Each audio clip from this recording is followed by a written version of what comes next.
Le Seigneur soit avec vous.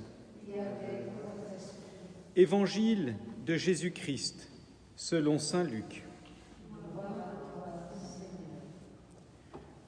En ce temps-là, Jésus disait à ses disciples : « On portera la main sur vous et l'on vous persécutera. On vous livrera aux synagogues et aux prisons. On vous fera comparaître devant des rois et des gouverneurs à cause de mon nom. Cela vous amènera à rendre le témoignage. Mettez-vous donc dans l'esprit que vous n'avez pas à vous préoccuper de votre défense. C'est moi qui vous donnerai un langage et une sagesse à laquelle tous vos adversaires ne pourront ni résister ni s'opposer. Vous serez livrés même par vos parents, vos frères, votre famille et vos amis, et ils feront mettre à mort certains d'entre vous. Vous serez détestés de tous à cause de mon nom. Mais pas un cheveu de votre tête ne sera perdu. C'est par votre persévérance que vous garderez votre vie. » Acclamons la parole de Dieu.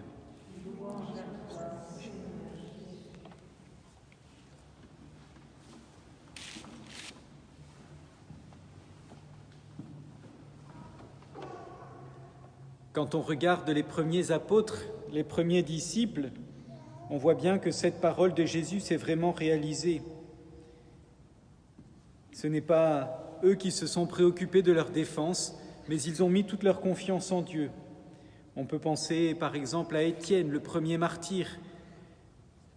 Il a été entre autres condamné parce que les Juifs, les savants du judaïsme, ne savaient que répondre aux arguments et à la sagesse qui sortait de la bouche d'Étienne.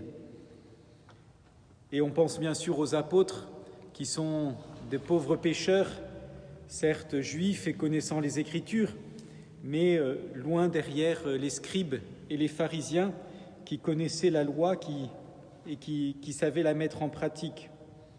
Eux aussi ont fait confiance à l'Esprit Saint qui a inspiré leurs paroles, et ils ont établi solidement l'Église dans la foi.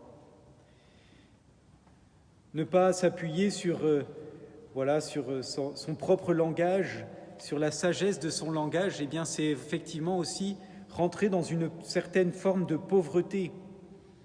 Pauvreté intellectuelle, pauvreté de la communication.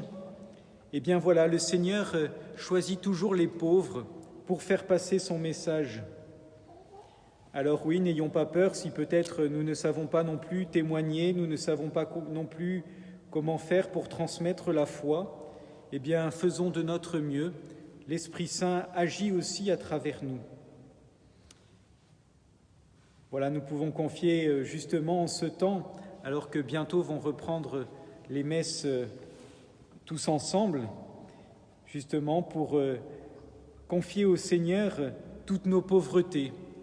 Comment nous allons faire ? Eh bien, nous ne savons pas encore. Eh bien, voilà, confions au Seigneur cette nouvelle page qui va s'ouvrir. Demandons-lui la force et la grâce de savoir la traverser en sa présence. Amen.